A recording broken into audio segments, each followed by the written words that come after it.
शुभानि देव सवितरदुरितानि पराशुभ यद्भद्रं तन्न आशुभ। ओम शांति शांति शांति। ओम श्री परमात्मने नमः।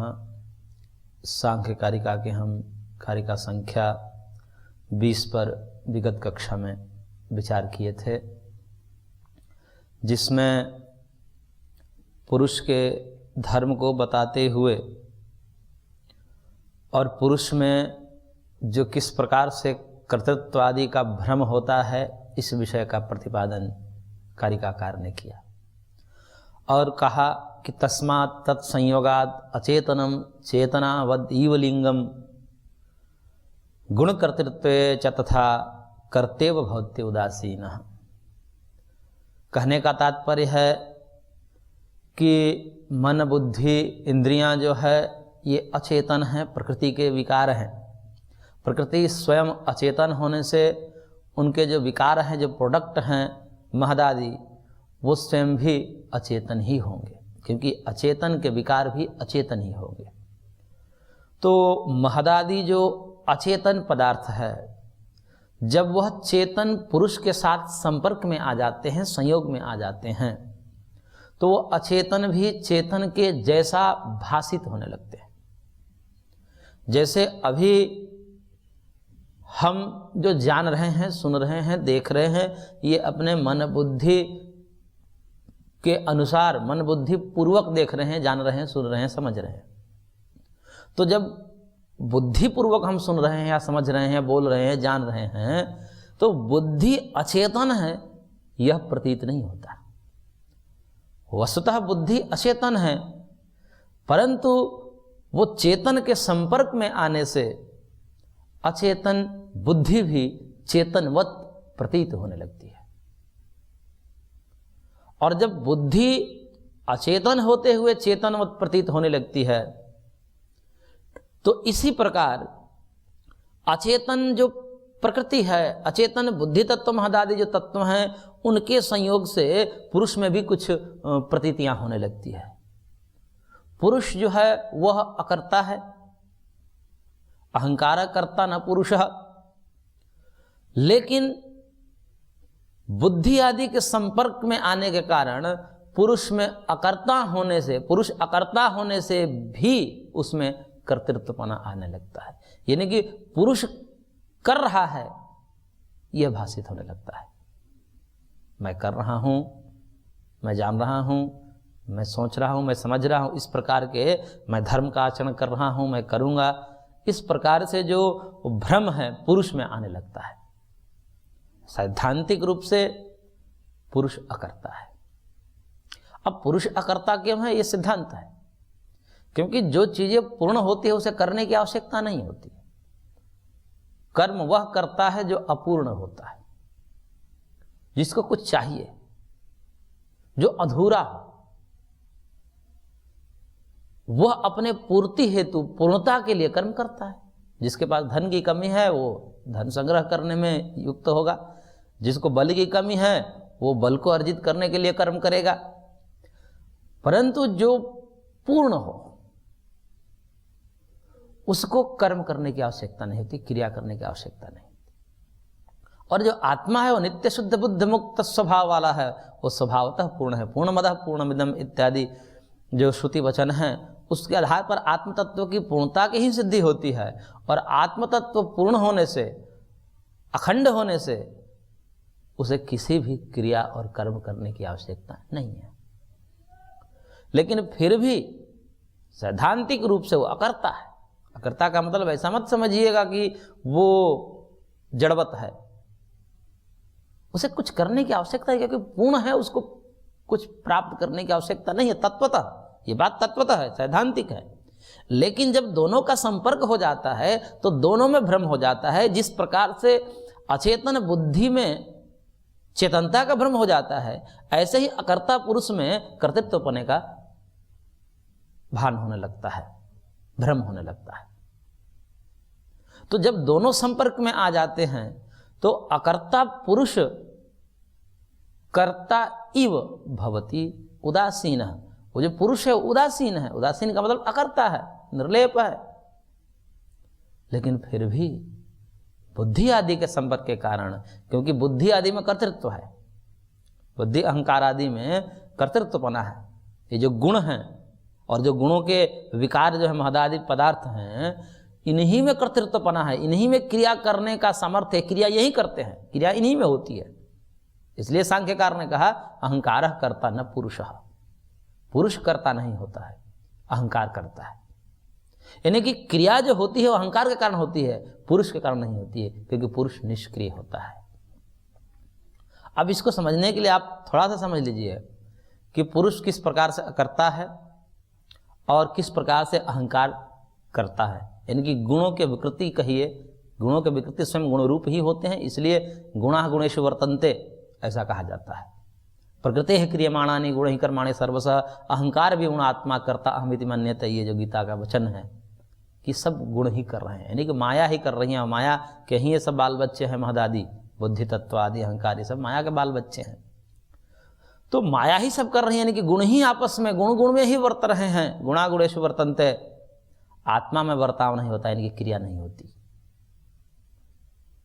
तो इसको समझने के लिए आप एक दृष्टांत के द्वारा समझ सकते हैं कि जैसे एक आत्मस्थ स्थिति कही जाती है, त्रिगुणातीत की स्थिति, जिसमें मन बुद्धि इंद्रियों से अतीत होकर के जीवात्मा अपने स्वरूप में आत्मभाव में प्रतिष्ठित हो जाता है, उसको आत्मस्थ स्थिति कहा जाता है। आत्मस्थ स्थिति एक तो समाधि के माध्यम से, असंप्रज्ञात समाधि के माध्यम से वो स्थिति को प्राप्त किया जाता है, और वह स्थिति का भान करने के लिए, वो स्थिति मान लो नहीं आई तो वो स्थिति कैसे होती है, इसको समझाने के लिए सांख्यकार ने एक सूत्र दिया और कहा कि समाधि सुषुप्ति मोक्षेषु ब्रह्म रूपता, ब्रह्म रूपता को ही, यानी कि आत्मस्थ स्थिति को ही ब्रह्मस्थ स्थिति कहिए, कैवल्य की स्थिति कहिए, समाधि की स्थिति कहिए, वो एक ही है। तो आत्मस्थ कहिए, ब्रह्मस्थ कहिए, ब्रह्म रूपता कहिए, ये एक ही बात है। और ब्रह्म रूपता किसी को नहीं हुई, क्योंकि ब्रह्म रूपता के लिए अष्टांग योग के पालन पूर्वक कर्म संयम नियम आसन प्राणायाम प्रत्याहार धारणा ध्यान समाधि तक जाना पड़ता है, और तब जाकर के आत्मस्थ स्थिति आती है। वो किसी को अनुभव न होवे तो उस अनुभव को किस प्रकार से देख सके, तो उसके लिए कुछ साम्यता, कुछ समानता दिखाते हुए सांख्यकार ने कहा कि यदि किसी को ब्रह्म रूपता नहीं समझ में आ रही है, वो नहीं स्थिति आ रही है, तो आप समाधि की स्थिति को जान लो। समाधि नहीं आ रही है तो सुषुप्ति को जान लो, गाढ़ी निद्रा को जान लो। गाढ़ी निद्रा तो सबको आती है, जिसमें हम स्वप्न भी नहीं देखते, उस स्थिति को गाढ़ी निद्रा सुषुप्ति की स्थिति कही जाती है। और उस स्थिति में क्या होता है कि आत्मा में कुछ कर्म नहीं होता। देखते ही हैं, कर्म होता तो शरीर में हलचल होता, शरीर खटिया पर पड़ा रहता है, उसमें न सुनने की क्रिया होती है, न देखने की क्रिया होती है, न चखने की क्रिया होती है, न सूंघने की क्रिया होती है, न स्पर्श करने की क्रिया होती है, न आहरण विहरण आदि की भी क्रिया नहीं होती, आदान प्रदान की भी क्रिया नहीं होती, लेकिन आत्मा होता है। यदि आत्मा क्रिया का कारण है तो अभी भी शरीर जो है, शरीर में आत्मा विद्यमान होने के कारण शरीर सदैव क्रियाशील होता है। मृत्यु तो नहीं हुई है सुषुप्ति में, मृत्यु तो नहीं मानते, आत्म तत्व की विद्यमानता मानते हैं। तो आत्म तत्व की विद्यमानता में कर्म सदैव होने चाहिए, परंतु वहां नहीं होते। क्यों नहीं होते? आत्मा तो है, यानी कि आत्मा कर्म में कारण नहीं है, आत्मा स्वरूपतः अकर्ता है, क्योंकि उस समय स्वरूप में स्थित तो रहता है, लेकिन माया का अज्ञान का आवरण रहता है, इस कारण से वह बोध नहीं कर पाता। वो एक आत्मस्थ में जो योगी अनुभव करते हैं, उस अनुभव का वो बोध नहीं कर पाता, लेकिन लगभग स्थिति वही रहती है आत्मस्थ की ही, बस भान नहीं रहता। आत्मा स्वरूप में रहता है, लेकिन उस स्वरूप का भान, ज्ञान, अवबोध जीवात्मा को नहीं रहता। तो आत्मा यहां होते हुए भी क्रिया नहीं हो रही है। यदि क्रिया का कारण आत्मा होता तो सुषुप्ति में भी जागृत जैसे व्यवहार होने चाहिए, परंतु होता नहीं, क्योंकि वहां पर जो अहंकार आदि हैं वो कार्य करना बंद कर देते हैं। अब जब अहंकार आदि कार्य करना बंद कर देते हैं तब जो है न शरीर में क्रिया होती है, न वाणी से क्रिया होती है, न मन से क्रिया होती है। तो शरीर, वाणी और मन, इन तीनों के कर्म ठप पड़ जाते हैं, बंद पड़ जाते हैं। और जब जैसे ही वो सक्रिय होते हैं, अहंकार आदि तत्व, ये सब परमात्मा की अनुकंपा, उनकी व्यवस्था है कि तमस जब बढ़ता है तो ये निष्क्रिय हो जाते हैं, अहंकार, मन, बुद्धि आदि। फिर रजस और सत्व बढ़ता है तो फिर सक्रिय हो जाते हैं, कार्य करने में सक्षम हो जाते हैं। ये परमात्मा की व्यवस्था है और ये इनका क्रम चलता रहता है। सत्व रजतम आपस में ऊपर नीचे होते रहते हैं। तो तमस ऊपर में होगा तो ये सारी क्रियाएं अपने आप बंद हो जाएंगी। अहंकार अपना काम करना बंद कर देगा, बुद्धि अपना काम करना बंद कर देगी, इंद्रिया अपना व्यापार से विरत हो जाएगी, शरीर निश्चेष्ट हो जाता है, लुढ़क जाता है, निद्रा में चला जाता है। और जैसे ही बुद्धि जागृत होती है, अहम जागता है, मैंपना जैसे ही जागृत में आता है तब वो देखने लगता है, सुनने लगता है, छूने लगता है, चखने लगता है, आहरण विहरण करने लगता है, आदान प्रदान हाथों से करने लगता है। ये सारी क्रियाओं में वो युक्त हो जाता है। तो इसका मतलब कि जहाँ जहाँ अहंकार वहाँ वहाँ क्रिया, और जहाँ अहंकार का अभाव वहाँ क्रिया का भी अभाव। इस प्रकार जब हम अन्वय व्यतिरेक करते हैं तो अन्वय व्यतिरेक से ये पता चलता है कि क्रिया के प्रत्येक कारण जो है वो अहंकार ही है। अहंकार यहाँ पर उपलक्षण है बुद्धि आदि समस्त जड़ समुदायों का, यानी कि माया का, गुणों का। तो जिसके होने से होता है, जिसके होने से नहीं होता है, वही उसके प्रति कारण होता है। इसको अन्वय व्यतिरेक कहते हैं। अन्वय का मतलब जहाँ जहाँ यह होता है वहाँ वहाँ ऐसा होता है, और जहाँ जहाँ ये नहीं होता है वहाँ ऐसा नहीं होता है, ये व्यतिरेक है। तो अन्वय व्यतिरेक करके जब देखते हैं तो पता चल जाता है कि इसके प्रति अमुक वस्तु कारण है। इसी प्रकार जब हम अन्वय व्यतिरेक किए कि जब जब अहंकार होता है तब तब क्रिया होती है, और जब जब अहंकार नहीं होता है तब तक क्रिया नहीं होती है, जैसे सुषुप्ति। तो ऐसे हम कारण कार्य का निर्धारण करते हैं कि क्रिया में आत्मा कारण नहीं है, अपितु अहंकार कारण है, बुद्धि कारण है, ये सब गुण ही कारण है। तो इसलिए जब संयोग बना दोनों का, तस्मात् तत्संयोगात्, उस पुरुष के संयोग से जो अचेतन प्रकृति थी, अचेतन बुद्धि थी, वो चेतनवत भाषित होने लगी। यानी कि अचेतनता बुद्धि का अपना वास्तविक स्वरूप है, यथार्थ स्वरूप है। वो अचेतन है, स्वरूपतः अचेतन है, जड़ है, उसमें ज्ञान नहीं है। परंतु आत्मा के संयोग के कारण उसमें ज्ञान होने लगता है, वो ज्ञान करने कराने लगती है, ज्ञान पूर्वक सारे कार्य करती है। इसलिए कहते हैं कि बुद्धि पूर्वक काम करो, यानी कि ज्ञान पूर्वक काम करो। तो ऐसा क्यों होता है? उस अचेतन बुद्धि में चेतन की प्रतीति भ्रम क्यों होता है? पुरुष के संयोग के कारण। और ठीक इसका विपरीत, पुरुष अकर्ता है, उस पुरुष में अकर्तृत्व के स्थान पर कर्तृत्व का भ्रम क्यों हो जाता है?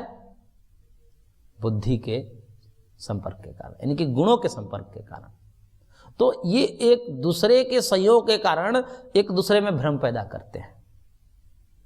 बुद्धि के संयोग के कारण पुरुष में कर्तृत्व का भ्रम होता है, और पुरुष के संपर्क होने के कारण बुद्धि में चेतनत्व का भ्रम होता है। और यही भ्रम को करके ये जगत का निर्माण हुआ है। यानी कि पूरा का पूरा जगत जो है भ्रम मूलक ही है। भ्रम का मतलब अज्ञान। ये पूरा का पूरा जगत अज्ञान पर खड़ा हुआ है, भ्रम पर खड़ा हुआ है। हम अपने स्वरूप को भूल गए, जो हमारा स्वरूप नहीं था उसको हम अपना स्वरूप मान लिए। ये जो भ्रम है, और इसी से पूरा जगत का विस्तार है। इसलिए कहा गुण कर्तृत्व च तथा कर्तव्य भवति उदासीन, कि ये उदासीन जो अकर्ता पुरुष है वो कर्ता जैसा प्रतीत होने लगता है। जड़ बुद्धि है वो चेतन जैसी प्रतीत होने लगती है। तो इस प्रकार से ये भ्रम से जगत की उत्पत्ति हुई। कैसे उत्पत्ति, क्या प्रयोजन है, उसके लिए कारिका संख्या 21 में कारिकाकार कह रहे हैं, पुरुषस्य दर्शनार्थम कैवल्यार्थम तथा प्रधानस्य पंगवंदवद उभयोरपि संयोगस्तत्कृतः सर्गः। कह रहे हैं कारिकाकार कि पुरुषस्य दर्शनार्थम कैवल्यार्थम तथा प्रधानस्य, ये जो दोनों के संयोग पूर्वक संयोगस्तत्कृतः सर्ग, यानी कि प्रकृति और पुरुष, प्रकृति जब कहते हैं तो प्रकृति के विकृति जो 23 पदार्थ है उन सबको साथ में लेकर चलना चाहिए। कभी कभी प्रकृति के स्थान पर बुद्धि कह दिया जाता है, तो बुद्धि भी महतत्व आदि सबका उपलक्षण है, अहंकार आदि सबका उपलक्षण समझना चाहिए। प्रकृति कहने से भी बाकी 23 तत्वों का भी समझना चाहिए। तो ये जो प्रकृति और पुरुष हैं, इनके संयोग से कृत सर्ग, ये सर्ग कृत है, यानी कि ये संसार बना हुआ है, संसार चल रहा है, दोनों के संयोग से संसार चल रहा है। प्रकृति यानी कि माया त्रिगुण, और पुरुष मतलब आत्म तत्व। तो जब दोनों के संयोग से जगत चल रहा है, तो जगत किस लिए चल रहा है, इसका प्रयोजन क्या है, इसको बड़े ही सुरुचिकर ढंग से कारिकाकार ने समझाया और कहा पुरुषस्य दर्शनार्थम कैवल्यार्थम तथा प्रधानस्य। दोनों का एक दूसरे से संबंध बना तब जगत बना, लेकिन संबंध क्यों बना, किस हेतु से बना, किस कारण से बना, इसको समझाने के लिए कहा कि दोनों के कुछ न कुछ स्वार्थ है, कुछ अपनी अपनी उनकी मांग है। प्रकृति की भी कुछ अपनी स्वार्थ है और पुरुष का भी कुछ अपना स्वार्थ है। पुरुष का क्या स्वार्थ है? पुरुष का यह स्वार्थ है कि मैं बंधा हूं, मुक्त हो जाऊं। बंधन का मतलब मैं प्रकृति के आवरण से बंध गया, मन बुद्धि शरीर इंद्रियां अहंकार, इनसे मैं बंध गया है, ये हमारे ऊपर आवरण कर लिए हैं, मैं इनके बंधन में हूं, मैं इनसे मुक्त हो जाऊं, यह पुरुष की कामना है। मैं इन दुखों से छूट जाऊं, क्योंकि ये दुख के कारण है, सब शरीर मन बुद्धि इंद्रिया ये दुख के कारण है। इन दुखों से, उसी को बंधन कहा गया, इन बंधन से मैं छूट जाऊं, ऐसी कामना रहती है पुरुष की। और फिर प्रकृति की क्या कामना रहती है? प्रकृति की कामना यह रहती है कि मैं अपने अस्तित्व में आई हूं, किस रूप में? शरीर के रूप में, इंद्रियों के रूप में, मन के रूप में, बुद्धि के रूप में। तो मेरा आने का क्या प्रयोजन है? मेरा कोई उपभोग कर ले, मेरा कोई चेतन उपयोग कर ले, उपभोग कर ले, यह कामना प्रकृति की है, प्रकृति का यह प्रयोजन है।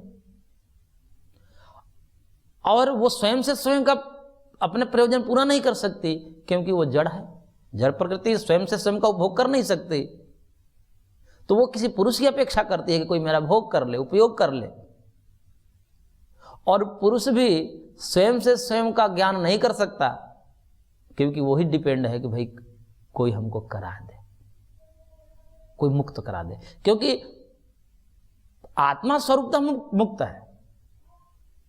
वो जो ऊपर प्रकृति अपना आवरण बना ली है, तो प्रकृति ही अपने आप को मुक्त करेगी, पुरुष नहीं मुक्त कर सकता। ये सांख्य का सिद्धांत है, क्योंकि पुरुष मुक्त है ही, स्वरूपतः मुक्त है। तो स्वरूपतः मुक्त पुरुष अब क्या अपने आप से मुक्त होगा? अपने स्वरूप से तो कोई मुक्त हो नहीं सकता।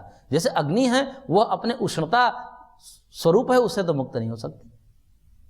तो मुक्त जो पुरुष स्वरूपतः, क्या अपने स्वरूप से मुक्त हो सकता है? नहीं हो सकता।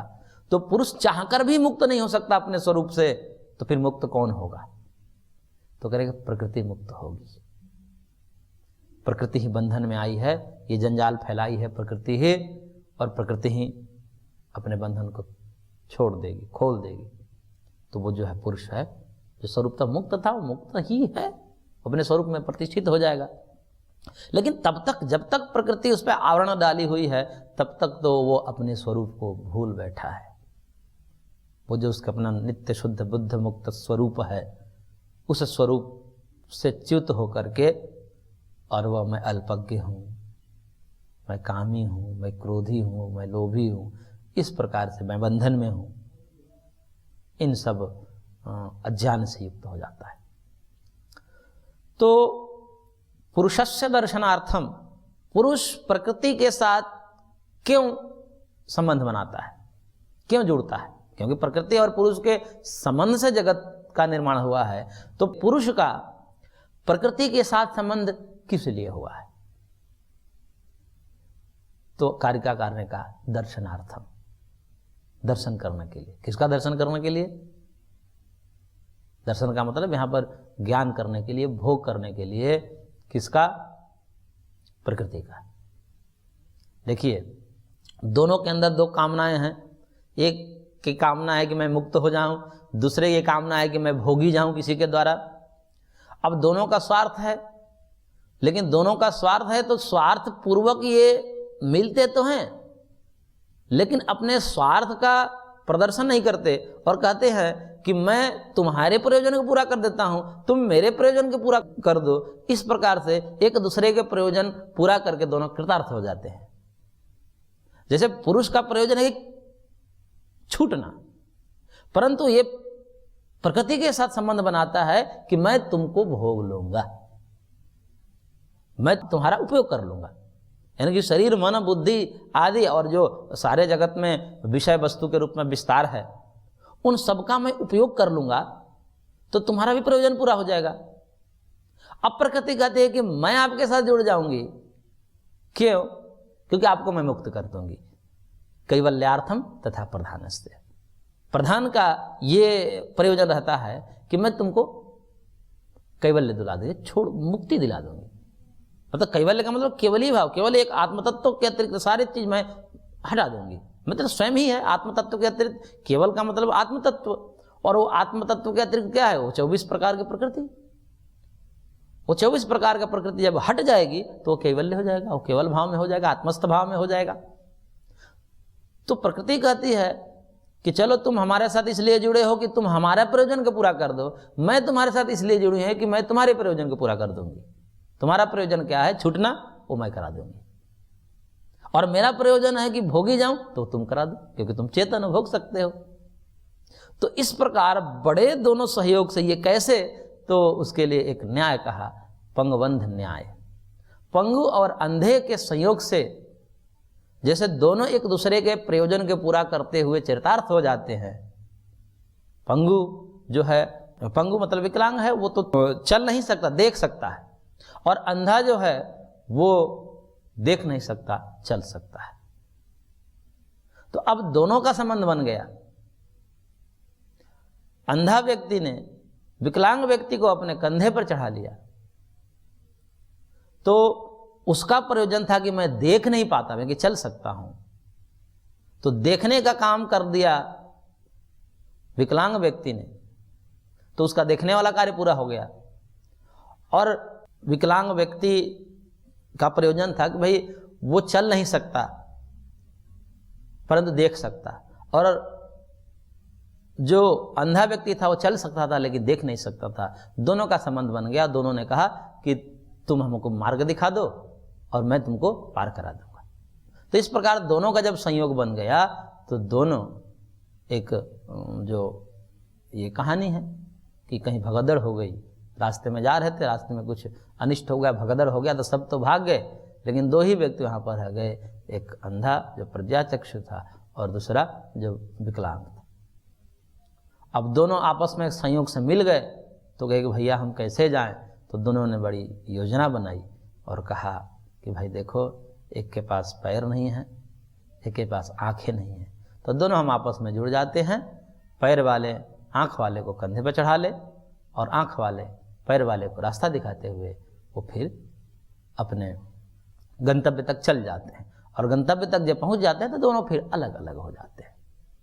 तो इसी प्रकार ऐसे ही दोनों के प्रयोजन है, प्रकृति के अपने प्रयोजन है, पुरुष के अपने प्रयोजन है, दोनों एक दूसरे के प्रयोजन के पूरा करता हुआ संयोग बनाते हैं, और संयोग बना करके अंततः दोनों कृतार्थ हो जाते हैं। कृतार्थ का मतलब फिर विलग विलग हो जाते हैं, और यही मुक्त, फिर वो पुरुष मुक्त हो जाता है और प्रकृति कृतार्थ हो जाती है। वही कृतार्थ हो जाती है कि चलो मेरा प्रयोजन पूरा हो, मैं भी, मेरा जो अस्तित्व था वही किसी को सुख दुख दिलाना, किसी को मोक्ष दिलाना, वो भी मेरा काम हो गया, मैं भोगी भी गई, तो दोनों का तो काम हो जाता है। तो फिर कृतार्थ होने के बाद दोनों विलग हो जाते हैं।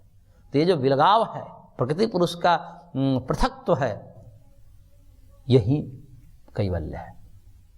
तो इस प्रकार से कारिकाकार ने बड़े सुरुचिकर ढंग से दृष्टांत के माध्यम से समझाया कि किस प्रकार से प्रकृति और पुरुष दोनों के प्रयोजन को सिद्ध करते हुए और कृतार्थ होते हैं, फिर विलग हो जाते हैं, और दोनों का प्रयोजन पूरा हो जाता है।